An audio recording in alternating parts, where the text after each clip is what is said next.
ხაიშის ცენტრში შეკრებილებს მარგვეთისა და უბისის ეპარქიის წარმომადგენლები შეუერთდნენ. ყრილობასა და ხუდონჰესის მშენებლობის საკითხი განიხილება ჯერ არ დასრულებულა. რა გადაწყვეტილებას მიიღებენ ადგილობრივები? ამ წუთებში სოფლის ცენტრში იმყოფება ჩვენი ჟურნალისტი და ბოლო ინფორმაციას სიათი ნიკაშვილი მოგვაწვდის. ეს ყრილობა სოფლის ცენტრში სკოლის მიმდებარე ტერიტორიაზე სულ რამდენიმე წუთის წინ დაიწყო. ყრილობის დაწყებამდე კი სწორედ ამ ადგილას წმინდა გიორგის სახელობის ტაძრის მიმდებარე ტერიტორიაზე შეიკრიბნენ სვანეთის სხვადასხვა თემების წარმომადგენლები, ხატზე დაფიქსებულები და დაახლოებით 1 საათის განმავლობაში მსჯელობდნენ.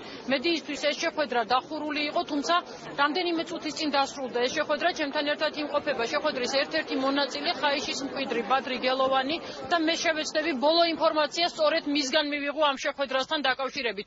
ბატონო ბადრი, ამ 1 საათის განმავლობაში რაზე მსჯელობდით? ჩვენ დღეს მთავრობის წარმომადგენლები არ დაგვიპატიჟებია, არ ქონდა მათთან შეხვედრა, ჩვენ ქონდა სვანეთის 17 ეთევის წარმომადგენლებთან შეხვედრა. საკითხი იყო ერთი, გვჭირდება თუ არა ეს გესი სვანეთს, არის თუ არა დამღუპელი ამ გესის აშენება და ამ მშენებლობის განხორციელება სვანეთისთვის. და კიდევ ერთი დატვირთვა ქონდა ამ შეხვედრას ზოგიერთი უპასუხისმგებლო მოხელის განცხადებით ამ გესს ეწინააღმდეგება 20-მდე ბრაკონიერი ადამიანის ჯგუფი და საქართველოს გვინდა დავანახოთ მთელი სვანეთი დგას ერთად და ეწინააღმდეგება ამ გესს თუ მარტო მართლა ეს ბრაკონიერები ეწინააღმდეგება. რაიმე კონკრეტული გადაწყვეტილება მიიღეთ? აქ მე შევნიშნე, რომ იმყოფებოდა მესტიის გამგებელი კახა ჟორჟოლიანიც, იყო თითქოს აზრთა სხვადასხვაობაც. რაიმე გადაწყვეტილება თუ ამიღებული? გადაწყვეტილების მიღება ასე ჩქარა არ მოხდება, მით უმეტეს ხატზე არის დაფიქსირებული ხალხი, მსჯელობა გაგრძელდება. ახლა მიტინგი ტარდება, მოვისმენთ იქ სხვადასხვა აზრებს რაღაცა, მაგრამ ეს დაფიქსირებული ხალხი ცალკე კიდევ იმსჯელებს და დადგენილებას გამოიტანენ უმოკლეს დროში. ზუსტად არ ვიცით როდის, მაგრამ მართლები ვართ თუ სვანეთს ერთად დგას თუ მარტო ხაიში არის, აების გარკვევა მოხდება უმოკლეს დროში. დიდი მადლობა. მე შეგახსენებთ, რომ ეს გახდათ ხაიშის მკვიდრი ბადრი გელოვანი. ყრილობა სწორედ ამ წუთებში მიმდინარეობს. ხაიშის შეკრებილებს ცოტა ხნის წინ შეუერთდნენ მარგვეთისა და უბისას ეპარქიის წარმომადგენლები, ასევე სასულიერო პირებიც. ისინი ითხოვენ 2002 წელს სახელმწიფოსა და ეკლესიას შორის გაფორმებული კონსტიტუციური შეთანხმების კონკორდატის მე-7 მუხლის ამოქმედებას. ამ მუხლის მიხედვით სახელმწიფომ ვალდებულება აიღო დაიცვას ეკლესიები და საქართველოს ტერიტორიაზე არსებული სხვა სიწმინდეები.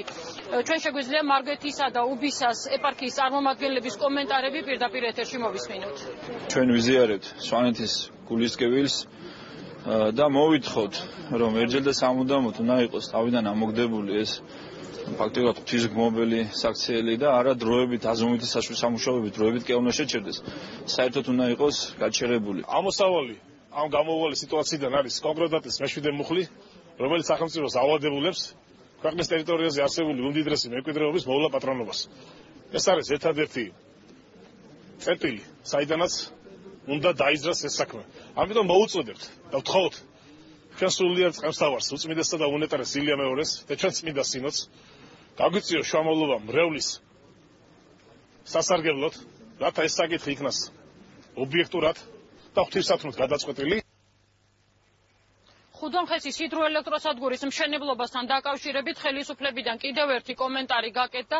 გარემოს დაცვის მინისტრი აცხადებს, რომ აღნიშნული პროექტის განხორციელებისას მაქსიმალურად უნდა იყოს გათვალისწინებული ადგილობრივი მოსახლეობის პოზიცია და მათი შეხედულებები. გარემოს დაცვის მინისტრის კომენტარი მაესტროს პირდაპირ ეთერში. შენიშვნების შესახებ ჩვენ არაერთხელ გვისაუბრია იმაზე, თუ რა შენიშვნები იქნა გარემოს დაცვის სამინისტროს მხრიდან მიწოდებული. მე აქ მინდა ვთქვა, რომ და ხაზი გაუსვა იმას, რომ ჩვენი მთავრობის მთავარი ფასეულობა გახლავთ სწორედ ადამიანები და ხალხი. შესაბამისად, სწორედ ადამიანების და ხალხის კეთილდღეობისთვის და კეთილდღეობას უნდა ემსახურებოდეს ყველა ეს გადაწყვეტილება, რომელიც მოხდება ჩვენი მთავრობის მიერ. აქედან გამომდინარე, ადამიანების მონაწილეობა და მათი ჩართულობა ამ მნიშვნელოვანი პროექტის შესახებ გადაწყვეტილების მიღების პროცესში არის უმნიშვნელოვანესი.